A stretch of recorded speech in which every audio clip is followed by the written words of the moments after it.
کہ بچہ 12 سال 15 سال کا بھی ہو جائے تو بھی ابھی بچہ ہے، تو بھی ابھی نادان ہے، اس کی ہر غلطی برداشت کر لی جائے گی، اسے سدھارنے کی طرف توجہ نہیں دی جائے گی۔ علماء نے لکھا ہے اگر کسی قوم کو بدلنا ہے، اس قوم کی عورتوں میں تبدیلی لا دو، وہ قوم خود بخود بدل جائے گی۔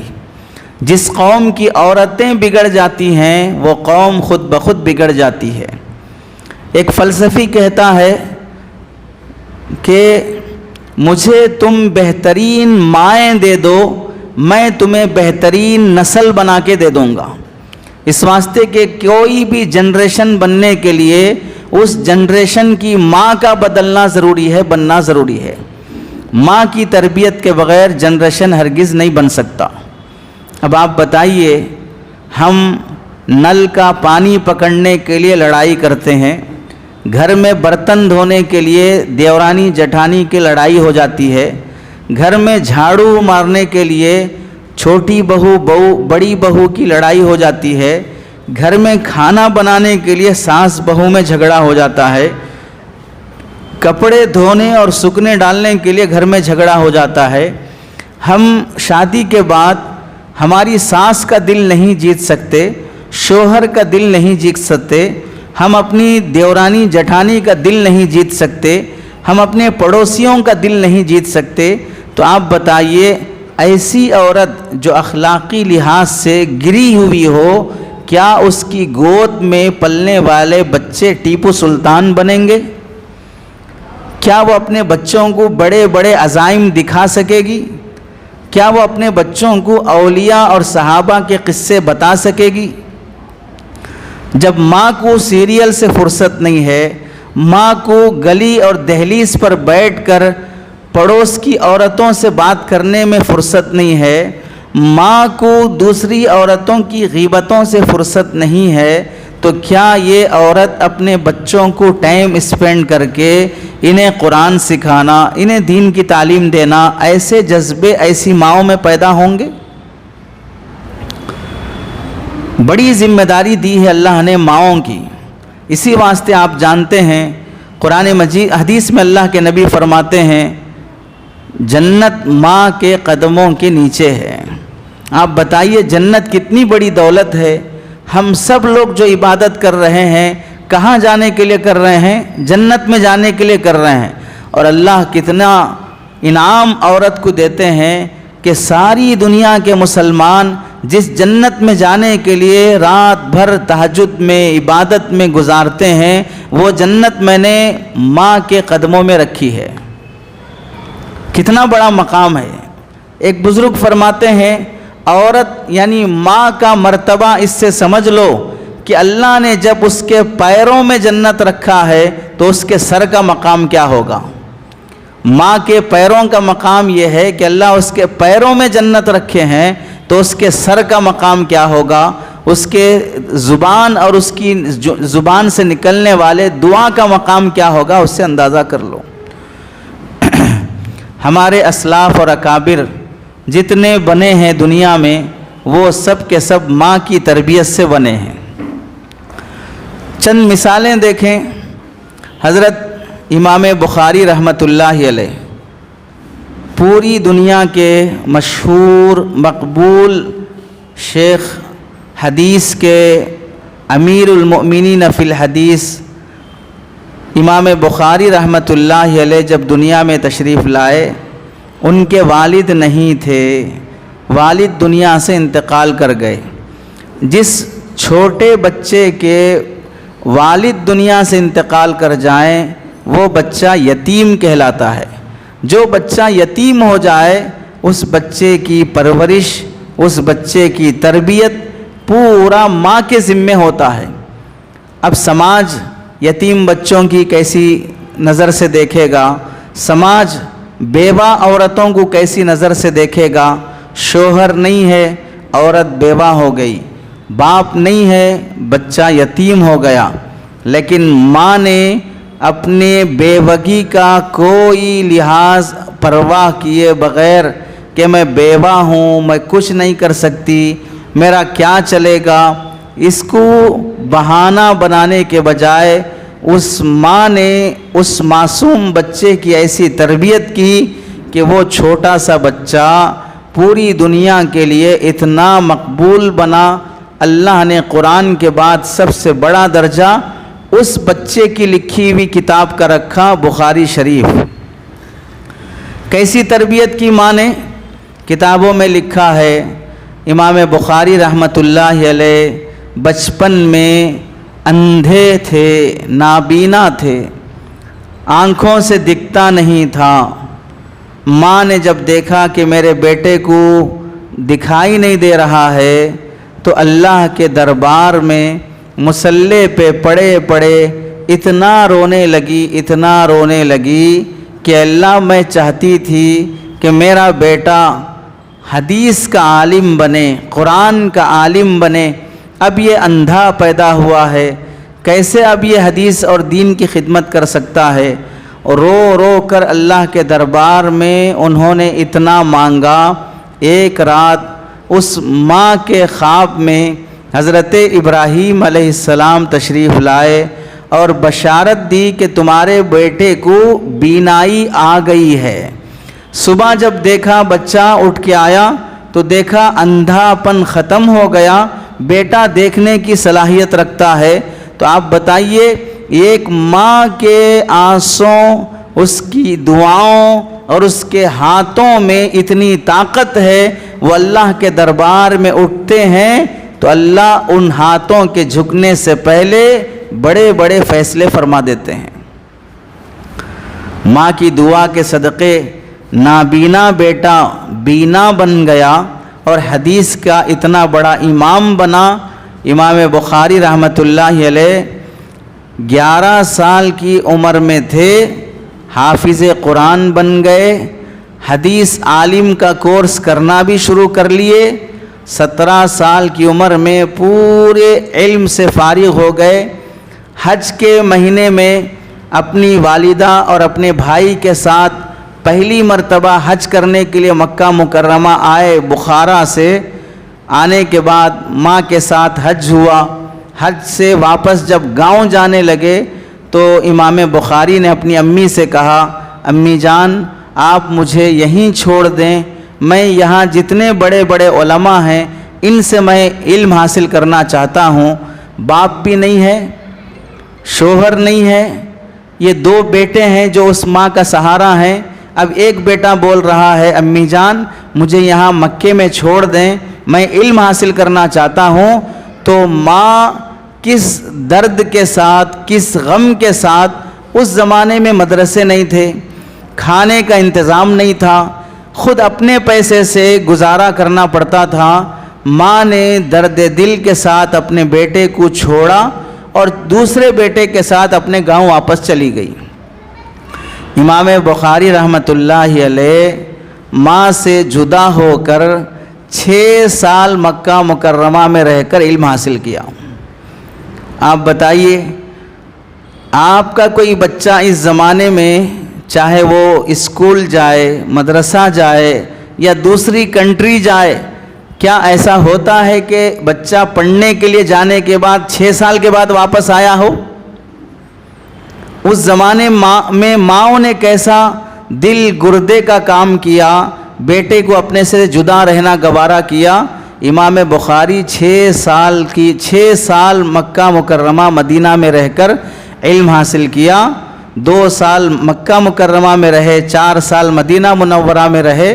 اور آپ کو تعجب ہوگا، امام بخاری رحمۃ اللہ علیہ جب ماں سے جدا ہو کر یہاں علم حاصل کرتے کرتے جب بڑے درجے کو پہنچنے لگے، آپ لوگوں نے سنا ہوگا مدینہ منورہ میں جو لوگ عمرے کو جاتے ہیں، حج کو جاتے ہیں، وہاں لوگ زیارتیں کراتے ہیں، تو مدینہ میں ایک مسجد ہے، مسجد بخارا۔ اس کے بارے میں مشہور ہے کہ امام بخاری رحمۃ اللہ علیہ اس مسجد میں بیٹھ کر بخاری شریف لکھے یا دوسری کوئی کتاب لکھے۔ لیکن اتنی بات علماء نے لکھی ہے کہ امام بخاری رحمۃ اللہ علیہ جب یہ 6 سال کی عمر میں ماں سے جدا رہ کر یہاں پڑھتے تھے، اسی زمانے میں انہوں نے ایک تاریخ کی کتاب لکھی التاریخ الکبیر کے نام سے. اور وہ کتاب کیسے لکھی؟ علماء لکھتے ہیں امام بخاری کے پاس اتنے پیسے نہیں تھے کہ وہ چراغ خرید سکیں. چاندنی کی روشنی میں انہوں نے کتاب لکھی. چاندنی کی روشنی میں انہوں نے وہ کتاب لکھی التاریخ الکبیر. چھوٹا سا بچہ، ماں نے ایسی تربیت کی کہ بڑے ہوتے ہوتے وہ کتنا مقام پایا. دوسرے نمبر پہ آئیں امام شافعی رحمۃ اللہ علیہ. امام شافعی 2 سال کی عمر کے تھے، والد انتقال کر گئے. جب والد دنیا سے چلے گئے، ماں اب اس چھوٹے بچے کی تربیت کرنا ہے. ماں کیسے تربیت کر رہی ہے؟ امام شافعی کا جو گاؤں ہے فلسطین ہے. امام شافعی غزہ کے رہنے والے تھے، پیدائش وہاں کی ہے. پیدا ہونے کے بعد 2 سال تک امام شافعی غزہ میں ہی رہے. اس کے بعد ماں نے اپنے بیٹے کو لے کر مکہ مکرمہ ہجرت کی اور مکے میں رہے امام شافعی رحمۃ اللہ علیہ. اب پیدائشی وطن غزہ تھا تو امام شافعی کو غزہ سے بڑی محبت تھی. چنانچہ امام شافعی کی ہسٹری میں لکھا ہوا ہے، اپنے بچپن کے گاؤں کو یاد کرتے ہوئے بولتے تھے، اے غزہ تو مجھے اتنا محبوب ہے کہ اگر دوبارہ تیرے پاس مجھے آنے کا موقع ملے تو میں تیری مٹی کو اپنی آنکھوں کا سرما بنا لوں گا. امام شافعی کو غزہ سے اتنی محبت تھی. جب مکہ مکرمہ آئے تو ماں کے پاس اتنے پیسے نہیں تھے جو بیٹے کی تعلیم و تربیت کرے. تو امام شافعی کی والدہ جو پڑھانے والے بڑے بڑے علماء تھے ان کے پاس لے جاتی کہ میرے بچے کو حافظ بنا دو، میرے بچے کو عالم بنا دو. اس طرح وہ بچے کو پڑھانے کے لیے علماء کے پاس لے جاتی. لکھا ہے کتابوں میں، امام شافعی فرماتے ہیں میری والدہ کے پاس کاغذ خرید کر دینے کے بھی پیسے نہیں تھے تو میں اپنی والدہ پر بوجھ نہیں ڈالا پیسے کا.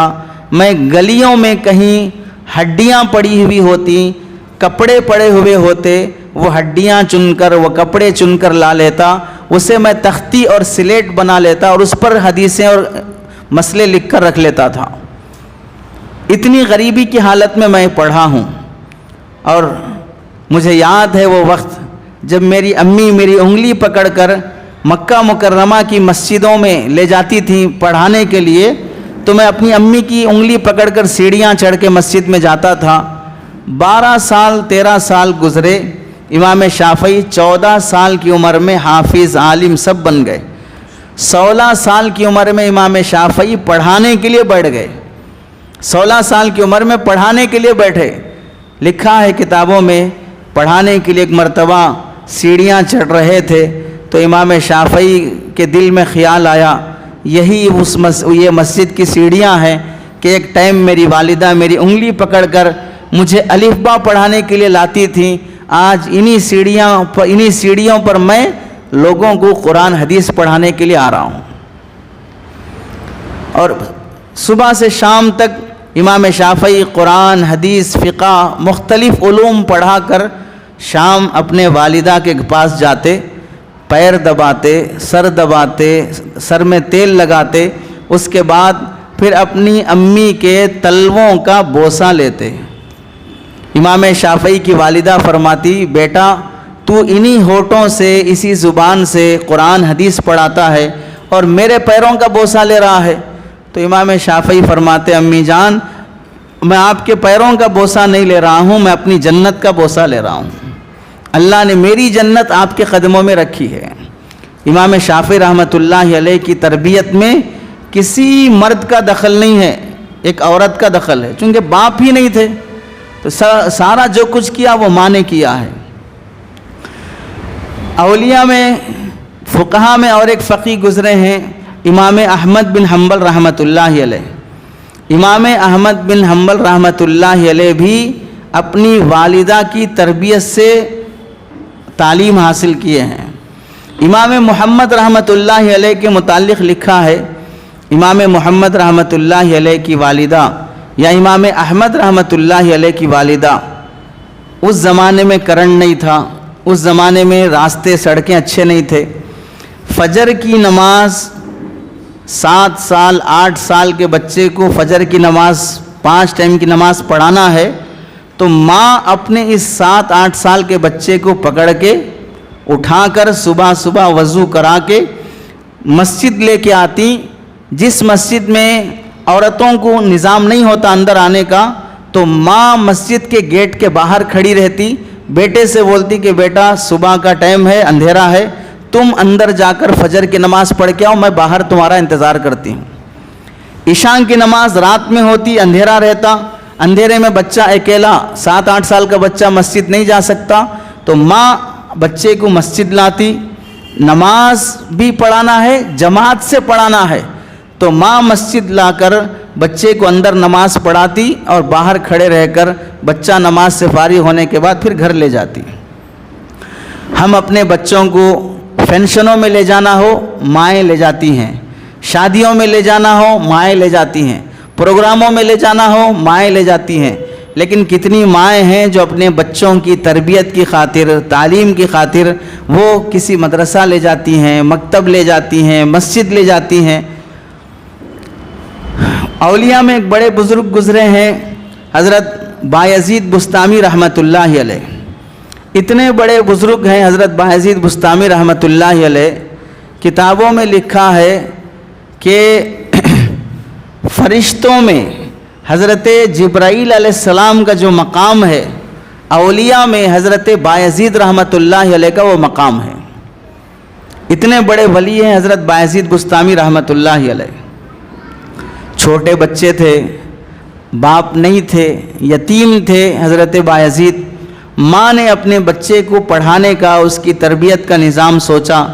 ایک اس زمانے کے ایک بڑے عالم اور بزرگ کے پاس بچے کو لے کے آئیں اور کہنے لگیں کہ میرا یہ بیٹا آپ کے حوالے ہے, اسے حافظ عالم دینی علوم دینے کے بعد ہی یہ بچہ میرے پاس واپس آئے گا. میں نے اسے اللہ کے علم کی خاطر وقف کر دیا ہے, اب پورا پڑھنے کے بعد ہی یہ میرے پاس آئے اور آپ تبھی اسے بھیجیں. چھوٹے بچے کو حضرت بایزید کو ان کی والدہ استاذ کے حوالے کر کے چلی گئیں. اس عورت کا شوہر بھی نہیں ہے, وہی ایک بیٹا ہے. اس بیٹے کو بھی پڑھنے کے لیے استاذ کے حوالے کر دیا. گھر چلی گئیں, 1 ہفتہ ہوا, 2 ہفتے ہوئے, 1 مہینہ ہوا. بچے کو ماں کی یاد ستانے لگی. استاذ سے کہا کہ میں اپنی امی سے مل کے آتا ہوں. اب استاذ پابند تھے کہ پورا پڑھنے کے بعد ہی بھیجا جائے گا. استاذ نے 1 بار منع کیا, 2 بار منع کیا, کئی بار جب بیٹا پوچھا کہ میں اپنی امی سے مل کے آتا ہوں, استاذ نے بہانہ کرنے کے لیے 2-4 دن کا سبق ایک ہی دن میں دے دیا اور یہ کہا کہ یہ پورا سناؤ تو پھر تمہیں چھٹی ملے گی. حالانکہ وہ سبق ایک دن میں سنایا نہیں جا سکتا. ماں سے ملنے کا شوق اتنا تھا, وہ بچہ محنت کر کے 2-4 دن کا سبق ایک ہی ٹائم میں یاد کر کے سنا دیا. وعدے کے مطابق استاذ نے بچے کو چھٹی دی کہ جاؤ اپنی امی سے مل کے آؤ. بچہ خوشی خوشی دوڑے دوڑے امی سے ملنے کے لیے آ رہا ہے گھر. دروازے پہ پہنچا, دروازہ کھٹکھٹایا, ماں اندر وضو کر رہی ہے. پوچھا کون ہے؟ بچہ کہنے لگا بایزید ہوں. ماں پوچھتی ہے کون بایزید ہے؟ بچہ کہتا ہے کہ آپ کا بیٹا بایزید. تو امی اندر سے کہتی ہے میرا ایک ہی بایزید تھا, میں نے اسے اللہ کے لیے وقف کر دیا ہے, وہ پورا حافظ عالم بننے کے بعد آئے گا. یہ کون سا بایزید ہے جو میرے دروازے پہ ہے؟ اب آپ سمجھیں اس ماں کے دل پہ کیا گزر رہا ہوگا. بیٹا دروازے پہ کھڑے ہو کر دستک دے رہا ہے لیکن ماں دروازہ نہیں کھول رہی ہے. اس بچے کے دل پہ کیا گزرا ہوگا کہ میں ماں کو دیکھنے کے لیے اتنی دور سے آیا ہوں لیکن ماں مجھ سے ملنا نہیں چاہ رہی ہے. اس لمحے پر اس ماں کے دل سے کیا دعا نکلی ہوگی, اس بچے کے دل سے کیا ایسی تمنا نکلی ہوگی.